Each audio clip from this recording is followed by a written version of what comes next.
Probably better if we left it alone.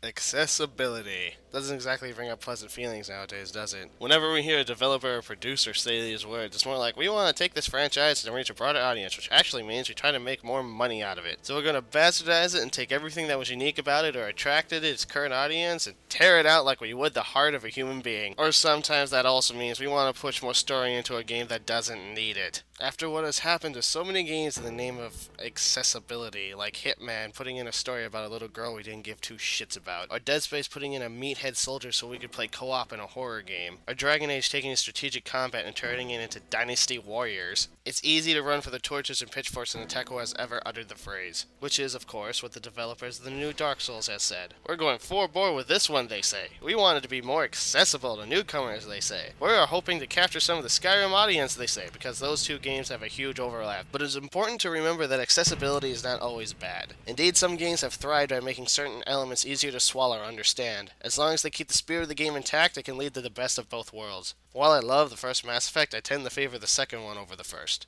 because it streamlined it to focus more on the action at hand, broad strokes on how your character would leveled up, and it took a closer look at your companions and their personalities, as opposed to making my abilities and weapons do slightly more damage each level, or going to each merchant with a semi, unloading all the busted rifles and armor pieces that my shepherd inexplicably stripped off my enemy to make about as much as I would working at Space McDonald's for a week. Now, the first Dark Souls was my game of the year last year, and while I dread at what they might do in the name of accessibility, let's look at 5 things they could do that would make the game easier to get into without sacrificing what makes the game what it is. 1. A map. Now, I'm not saying an overmap per se, or a map in the corner like in Skyrim, because that undermines not only the feel of the game, but takes out some of the fun inherent in the exploration of the world. Instead, make a map that you can buy, that your character can take out and look at to get an idea of where they are. If you really want to be nice, make it where they can buy a map giving them a rough idea of what the area ahead looks like, but don't place treasure or enemies on the map. That would take away from the mystery of the world itself. 2. Recommended starting class and item. Every person I have convinced to try the game always picks the same class, the Wanderer. Then they get frustrated and die again and again and ask me why I would recommend this game. While I also started with that class way back in Demon's Souls, it's not the greatest class to try to pick up if you have never played the game in your life. The Warrior, Knight, and Hunter classes are my go-tos when showing someone the game, as they are versatile, have longer staying power, or at least can take enemies out at a distance. Starting the game and then suggesting basic classes along with a useful item that they can start with will make it less intimidating and give players an idea of where to start. And since the game is open-ended character-wise afterwards, they're free to go down a different path if they decide they don't like that character. 3. Easy mode. I debated this one for a long time.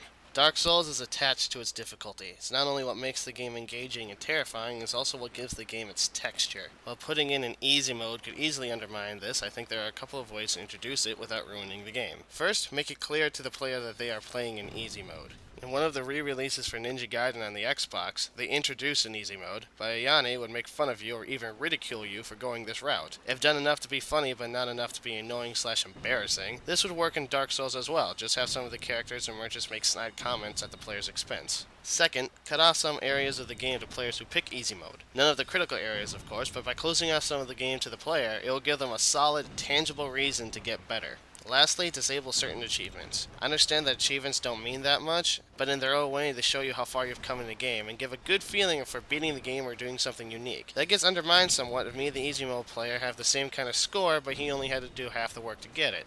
4. Allow to summon friends. I, in concept, don't like this idea. To me, getting a random guy to help you is what adds to the feeling of desperation that often goes hand in hand with the game itself. However, while I don't like the idea, it's not enough to break the game, and I have heard of people standing in the same area for a half hour or more trying to summon their friends, so if they're going to try to do it anyway, might as well make it easier. It'd also make it so veterans can help out their new friends, just don't let them voice chat. Number 5, add perks. This goes with them stating that you want to get some of the Skyrim crowd. While I still think that's a bad idea, if you're going to try to get them, a perk system could work. Dark Souls is primarily a numbers-driven game, but making it where you could spend souls to get more damage with a particular weapon type, or get a special move, or get more spells, etc., you give people who have played other games something that they're familiar with, while making the difference in power easier to see beyond pure damage and don't change the feel of the game.